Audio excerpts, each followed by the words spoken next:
안녕하세요. 크립토TV입니다.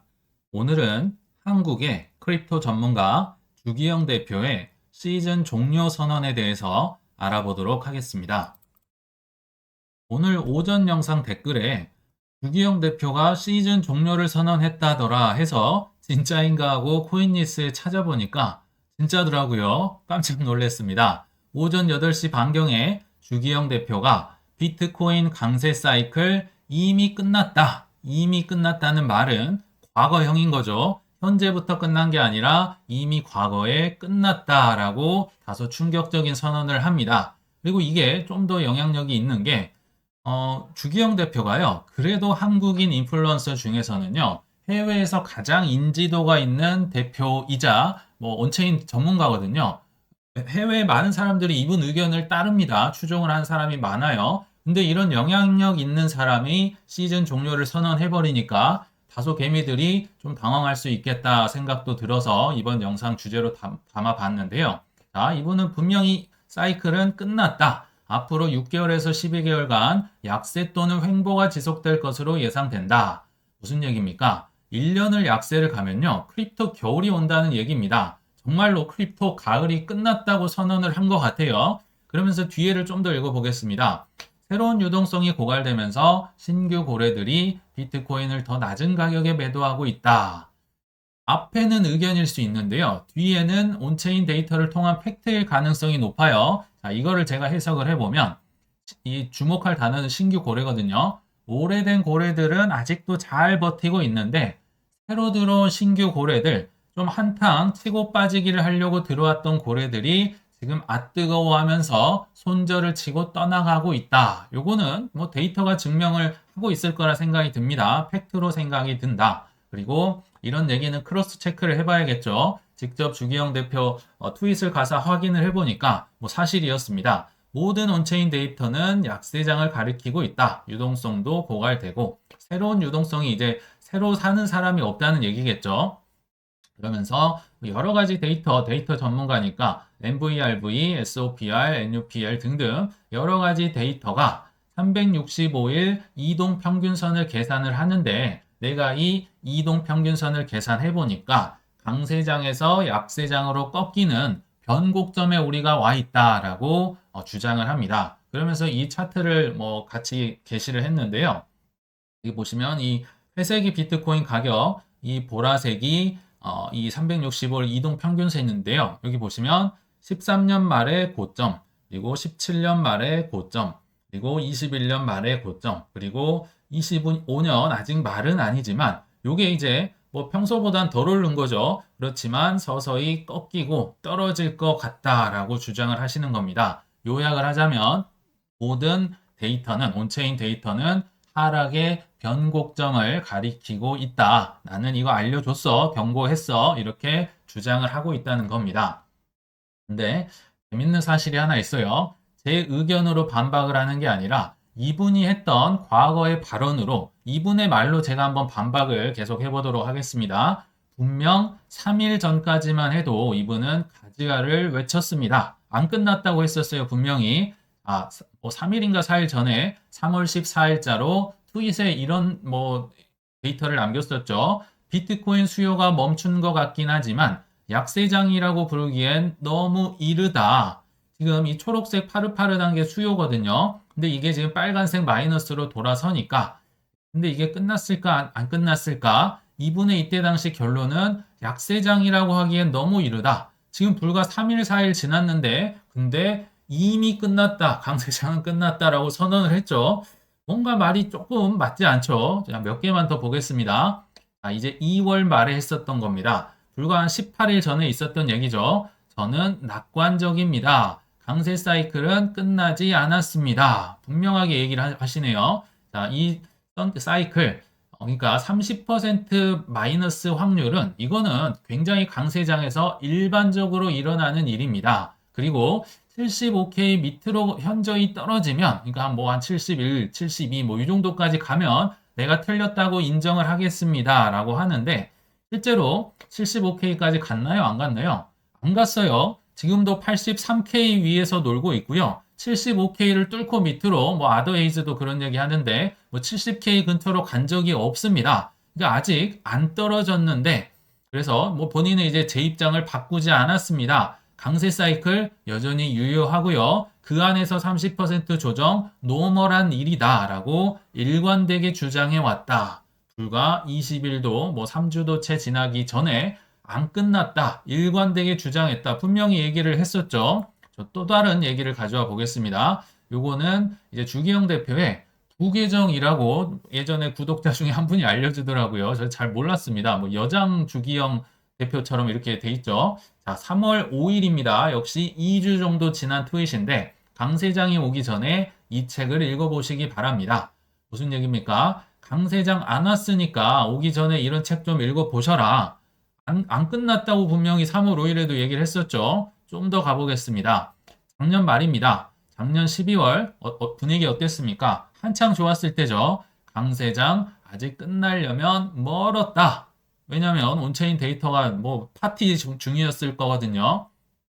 1월로 와볼까요? 1월 7일. 이번 비트코인 강세장 역사상 가장 길 수도 1월 달에 했는데요. 지금 2달 조금 넘었는데 가장 길 수도 있다 했는데 이미 끝났다. 과거형으로 얘기를 해버렸습니다. 어떤 기분이 드시나요? 제가 한번 퀴즈를 내보도록 하겠습니다. 저는요, 주기영 대표 같은 분이 정말 잘 됐으면 좋겠어요. 이 의견이 주장이 맞고 틀리고를 떠나서 한국에서 정말 인지도가 가장 높은 분입니다. 근데 한번 퀴즈를 제가 내볼게요. 이런 최고의 인사이더, 유명 인사가 입장을 바꾼 거잖아요. 갑자기 왜 입장이 바뀌었을까? 퀴즈를 내보겠습니다. 한번 생각을 잠시 해보시면 좋을 것 같고요. 그래도 제가 힌트를 한번 드려볼게요. 힌트. 탁월하거나 똑똑한 사람들은요, 보통의 경우 가장 효율적인 길을 찾아 나섭니다. 효율적인 길이 뭡니까? 보통 얘기하는 지름길을 얘기합니다. 똑똑한 사람 눈엔 이게 보여요. 뭐 오르고 떨어지는 것도 야, 이만하면 됐다. 이만하면 오르겠지. 이만하면 떨어지겠지. 사업적으로도 마찬가지겠죠. 그 한 예를 제가 다른 분으로 한번 소개를 해드려 보겠습니다. 자, 이 기사는 작년 8월 5일 공교롭게도 블랙 먼데이 때 떴던 기사네요. 자, 라크 데이비스라고 해서 한 애널리스트가 있다고 저희 채널에서도 종종 소개를 했던 정말 말도 잘합니다. 청산 유수고요. 유튜브 구독자 수도 70만 명 정도 되고 엑스 팔로우는 더 많고요. 자, 이분이 했던 얘기입니다. 8월 5일자 블랙 먼데이 때 보유 암호화폐 일부를 매도했다. 더 좋은 매수 기회를 잡을 것. 야, 이런 전문가 수준이면요. 이게 엄청난 매수 기회임을 저보다도 잘 알고 있을 거거든요. 이건 분명합니다. 근데 더 좋은 매수 기회를 잡기 위해서 뭐를 하고 있다? 팔고 있다라고 합니다. 공포의 사라가 아니라 공포의 파네요. 그 이유는 비트코인, 이더리움, 대출 담보 청산 위험. 요거 때문이었구나. 물론 뒤에 너무 코인에 올인을 많이 했고 리스크를 좀 관리를 해야 된다 여러 얘기가 있지만 그건 제가 볼 때 다 핑계인 것 같고요. 요게 핵심입니다.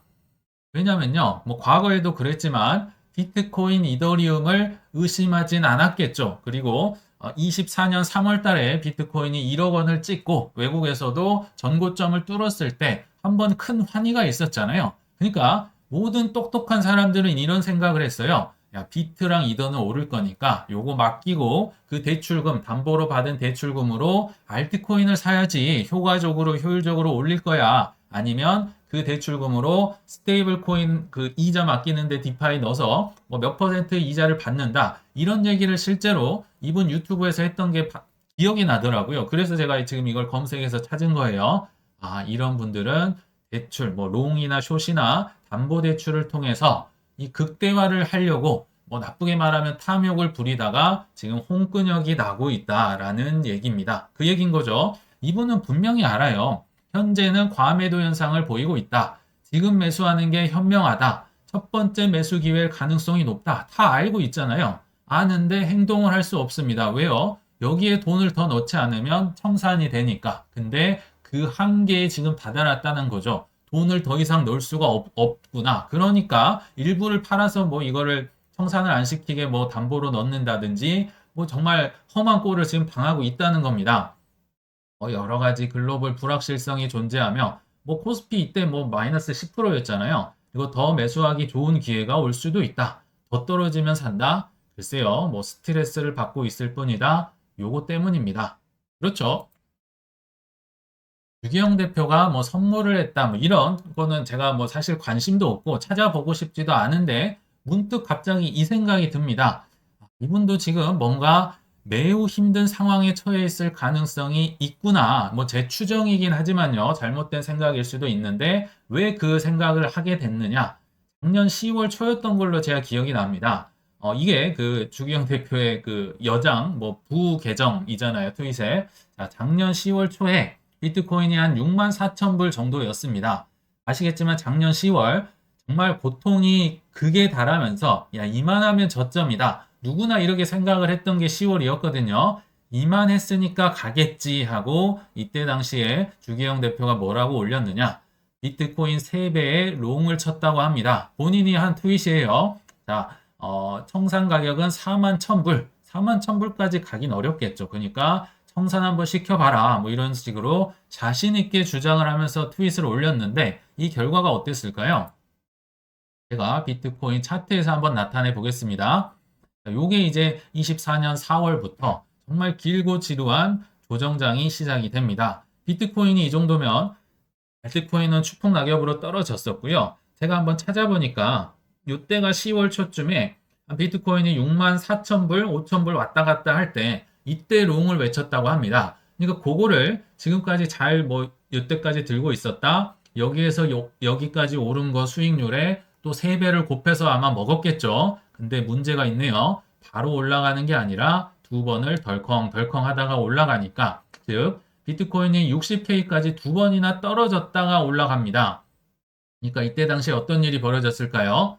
아까 그 트윗 글이요. 찾아보시면 없습니다. 제가 부계정 가서 보니까요. 삭제가 됐더라고요. 왜 그랬을까요? 분명히 이걸로 올렸으면 뭐 후속 조치를 얘기를 해준다든지 할 수 있겠지만 이 덜컹덜컹 하는 게 너무 두렵다는 거죠. 지금 3배로 치면요. 이 곱하기 3으로 나에게 마이너스를 가져온다는 거죠. 비록 청산가는 저 밑에 있지만 이 변동성을 선물로 감당하기가 정말 어렵다는 것을 알 수 있습니다. 그렇죠? 그래서 좀 이렇게 똑똑하고 알만한 사람들을 이렇게 선물로 손을 대거나 뭐 담보대출을 받아서 하는 분들이 있는데요. 그 끝은 청산이라는 걸 꼭 기억해 주시면 좋을 것 같아요. 똑똑하고 뭐 트레이더고 다 필요 없습니다. 폴 투더 존스 뭐 그런 분들이 아닌 이상은 결국은 99.9% 청산을 당한다. 저는 그렇게 생각을 합니다. 그리고 다른 얘기를 해보겠습니다. 현물 투자자라고 할지라도 물론 선물보다는 훨씬 덜하죠. 그렇지만 이것도 어제 영상에 댓글이 하나 있었는데요. 최저점에도 불구하고 지금이 최저점 근처라고 해도 초보자에게는 절대로 매수를 추천하지 않으셨으면 좋겠습니다. 저도요, 이거 다 될 줄 알고 해봤습니다. 해봤는데요, 안 되더라고요. 현물인데 이게 무슨 문제냐 하는데요. 초보자가 뭡니까? 이 알트코인, 특히 뭐 비트도 뭐 덜컹덜컹 하지만 알트코인의 변동성을 초보자가 견디기가 매우 어렵습니다. 제가 요때 샀다고 해도 요때 하면 뭐 엄청 벌었겠지 하겠지만 요 두 번의 덜컹덜컹에 전문가들도 다 학을 떼고 떨어져 나가는 판국에 초보자가 요런 거 몇 번만 더 나온다? 이게 이제 우리는 결과를 아니까 이렇게 올라갔다는 걸 알지. 여기 한번 뒤에 초록색 부분 가리고 생각하시면요. 막막합니다. 그래서 초보자에게는 최저점 근처라 하더라도 좀 추천을 안 하시는 게 좋고요. 그럼에도 꼭 해야 된다? 그러면 반드시 경고를 하셔야 됩니다. 내일 당장 너 반토막 나도 버틸 수 있어? 혹은 훨씬 더 살 수 있어? OK를 하면 해도 된다고 얘기를 하시고요. 그게 아니면 이거 성공 확률 쉽지 않습니다. 제 경험상요. 아무튼 최근에 보시면 힘든 건 팩트인 것 같아요. 이 업계, 특히 월가의 강세론자 에드 야데니조차도 회의론자로 지금 돌아섰잖아요. 뭐 관세다, 스태그플레이션이다. 뭐 주기영 대표도 마찬가지인 것 같고요. 이런 분들이 돌아설 만큼 최근 조정은 좀 힘들었다 생각이 듭니다. 근데 우리 입장에선 소수를 선발하는 과정에 있으니까 오히려 감사하다는 생각도 들거든요. 자, 오늘 오전에 뭐 어제부터 이런 얘기가 계속 돌아요. 트럼프의 내부자 추정 주석, 뭐 내부자가 누군지 모르겠지만 공개적으로 비트코인 하락을 왕창 더 늘렸다고 합니다. 공포스러운 얘기죠. 지금 내부자, 이것도 뭔가 좀 찜찜한데, 뭔가 알고 있는 듯한 사람이 40배 레버리지를 통해서 그것도 무려 6,200개의 비트코인을 갖고 숏을 오픈을 했다고 합니다. 40배면요. 기침하는 순간 이거 청산됩니다. 그 정도로 이 사람이 뭔가 확신에 차 있는 거잖아요. 그러니까 수많은 뭐 트레이더라든지 개미들을 굉장히 공포에 집어넣고 있겠죠. 자, 풀 베팅을 했다고 해요. 심지어 평단가는 83,800불인데 청산가가 85,000불. 진짜 기침하는 순간 이거는 청산이 되는 거예요. 그러니까 뭐 심지어 이거 수익도 봤던 계정이라고 하니까 모두를 공포에 떨게 하고 있는데 글쎄요. 또 이런 주장이 있습니다. 한번 보시면 이 내부자 추정 주서가 상승을 위해서 일부러 숏 포지션을 오픈한 게 아닌가라고 주장을 합니다. 애널리스트 조시맨이라고 제가 처음 들어본 분인데요. 뭐 주장이 일리는 있어 보여요. 자, 자가청산이라는 널리 알려지지 않은 뭔가 뭐 고수의 기술이 있다고 합니다. 근데 이게 어떤 식으로 하느냐?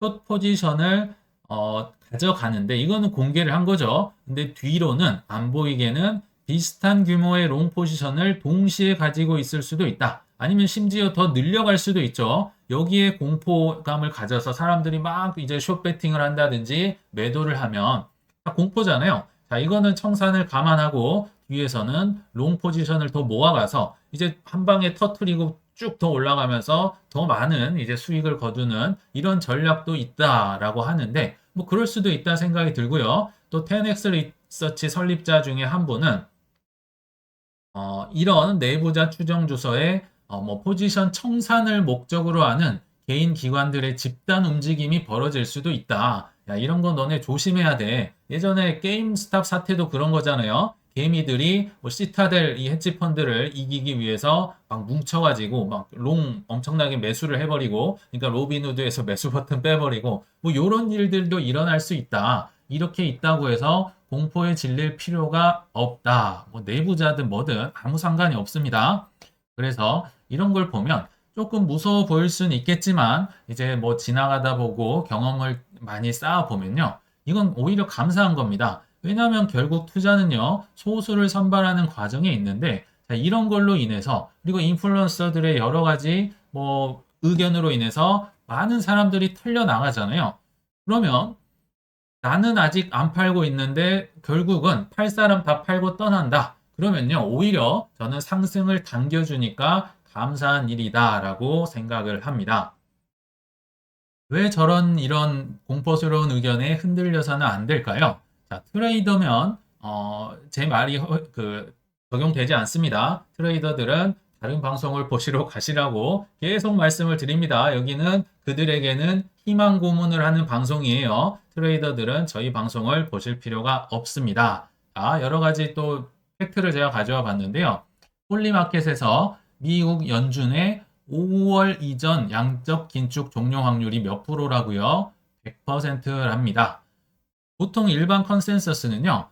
지금 월가의 컨센서스가 상반기는 좀 힘들고 하반기는 좋고 이거잖아요. 그러면 양적 긴축 뭐 7월, 8월에 해도 괜찮아요. 근데 6월도 아니고 5월 이전에 양적 긴축을 종료하겠다. 뭐 이거는요. 폴리마켓은 본인들이 돈을 베팅을 하는 사이트니까 말이 아니라 행동입니다. 이거 안 되면 100% 사람들 다 돈을 잃는다는 거예요. 혹자는 이거를 뭐 조작을 할 수도 있지 않느냐? 조작할 만한 주제가 아닙니다. 그쵸? 이런 주제를 가지고 조작을 하진 않아요. 그래서 100%다. 그러니까 지금 뭐 정말 하루 이틀 FOMC 회의 남았잖아요. 그때 뭐 제롬 파월이 나와서 QT 종료 가능성을 언급할 수도 있고 실제로 1월 달에도 했어야 됐는데 많은 의원들이 관세 이 불확실성 때문에 QT 종료하자 얘기를 했는데 제롬 파월이 뭉갰잖아요. 뭉개고 우리 그런 거 생각 안 한다 얘기하고 넘어갔잖아요. 자, 이번에는 나올 가능성이 있다. 이미 5월 이전이라고 뭐 100%니까 뭐 이렇게 되면 어떻게 됩니까? 유동성이 들어오겠죠. 양적 긴축이 종료가 되니까 우리가 그렇게 기다리던 종료, 유동성이 들어오는 게 5월 이전이 될 가능성이 높다. 또 하나가 있습니다. 엄청나게 중요한 뉴스가 드디어 떴네요. SEC 위원장 지명자의 청문회가 일정조차 공개되지 않았다. 계속 우리 보셨는데 드디어 나왔네요. 3월 27일 참 공교롭게도 4월 2일 상호관세를 때리기 직전에 나왔네요. 월가의 컨센서스처럼 상반기는 힘들고 하반기는 좋으면요. 아까 이것처럼 뭐 7월, 8월에 해도 되잖아요. 청문회 계속 늦춰도 됩니다. 하반기에 좋을 거면. 근데 왜 굳이 4월 2일 직전 3월 27일에 개최를 했을까요? 계속 말씀드립니다. 트럼프 정부는 뭐 스캇 베센트는 괜찮다고 하지만 굉장히 지금 똥줄이 타 있다. 경기 침체 확률이라든지 여러 가지 지금 뭐 전쟁 중이고요. 굉장히 본인 때문에 지금 전 세계가 떨고 있는 거잖아요. 미국 뭐 시민들도 등을 돌리고 있는 상황에서 똥줄이 타니까 이거를 올리기 위해서 좀 땡겼다. 저는 이렇게 생각이 듭니다. 이분이 오시면 어떤 일이 벌어진다? 알트코인에 좋은 일이 벌어진다는 겁니다. 왜요? 리플 소송이 종료를 할 가능성. 지금까지 가벼운 뭐랄까요? 잡범들은 다 훈방 조치 내렸잖아요. 근데 리플은 종료가 안 돼요. 리플한테 너 집에 가도 돼 했는데 4년을 두드려 맞았는데 억울해서 집에 못 간다고 말씀드렸죠. 안 갑니다. 그러면 결국 이 위원장이 와야 리플 소송이 종료될 가능성이 높다. 그리고 알트코인 ETF 접수는 정말 5만 가지 거 신나게 받아놓고 다 쌓아만 두고 있죠. 위원장이 없는데 이런 큰일은 훈방 조치를 한다든지 승인을 할 수가 없습니다. 자, 그리고 이더리움 ETF 그 스테이킹까지 한 대 다 묶여 있다. 위원장이 와야 이게 해결이 되겠죠. 이런 일들이 벌어지면 어떤 일이 벌어질까요? 알트코인의 유동성이 올라갑니다. 알트코인이에요. 왜냐하면 알트코인 ETF, 이더리움 스테이킹, 리플 소송, 비트코인은요. SEC 위원장과 상관이 없어요. 왜냐하면 어차피 증권이 아니었고 트럼프도 할 만큼 했고 전략적 비축 자산 나왔고 각 국가 기관들이 이미 사고 있거든요. 이 모든 건 알트코인의 유동성을 높일 것이고요. 알트코인에 대한 기관 수요를 높입니다. ETF가 나와야 관리하기도 좋고 세금 납부하기도 좋고 여러모로 굉장히 용이하거든요. 무슨 호재다? 알트코인에 대한 호재가 드디어 일정이 나왔다. 이거 굉장히 중요한 뉴스입니다. 그리고 또 하나 금방이네요. 3월 21일 SEC에서 처음으로 원탁 회의를 개최한다고 하는데요. 여기에서 뭐를 나눈다? 코인의 증권성 여부를 공개적으로 생중계 방송을 한다고 해요. 자기들끼리 쑥덕쑥덕 하는 게 아니라 증권인지 아닌지를 생중계, SEC 홈페이지 가면 생중계를 해준다고 합니다.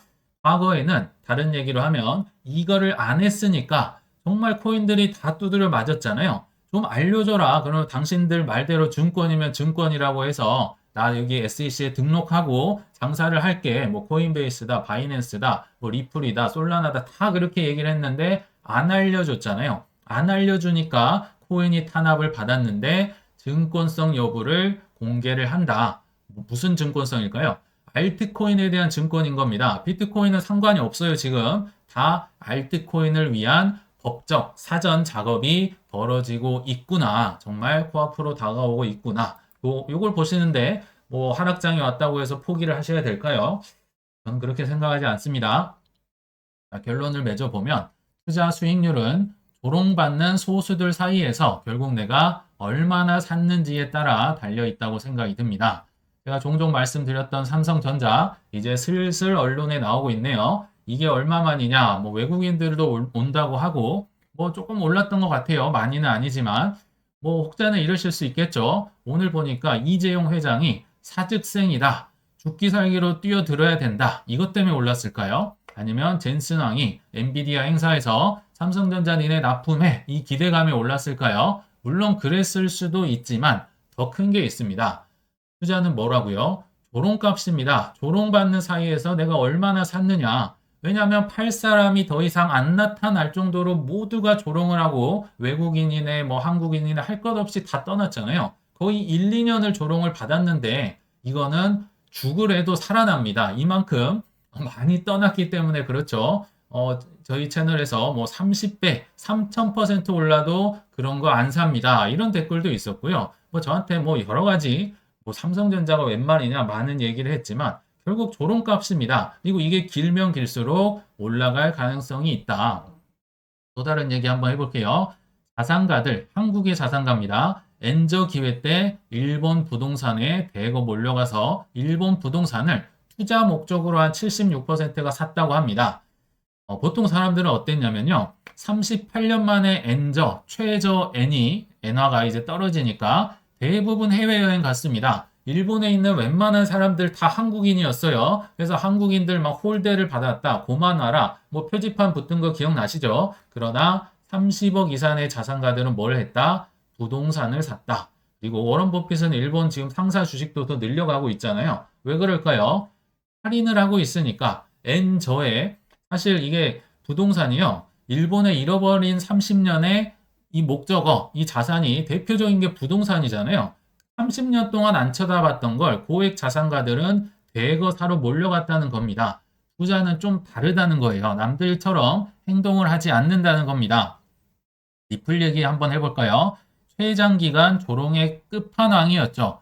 항상 이거 하는 말이, 리플하면 하는 말이 기회비용 따져봐라. 오를 때 따라 사도 늦지 않다. 많이 들어보셨죠? 근데 이렇게 얘기하셨던 99% 사람들은요, 리플 빼고 이제 다른 거 얘기하자 하시겠지만, 그게 투자의 핵심입니다. 리플이 보여준 거예요. 핵심적인 사항을. 지금도 그리고 리플과 스텔라 들고 있는 사람은요, 다른 모든 손실을 채우고도 아마 남으실 겁니다. 왜냐하면 떨어졌다고 하는 게 그래도 한 6, 7배 올라와 있거든요. 그래서 결국 투자 수익은 정말 감사하게도 너무나도 공평하게도 IQ, 학벌, 권력, 지식과 상관없이 조롱받을 때마다 꾸역꾸역 사면서 견뎌낸 극소수에게 몰아주는 게임임을 꼭 기억해 주시길 바라면서 이만 물러가겠습니다. 시청 감사합니다.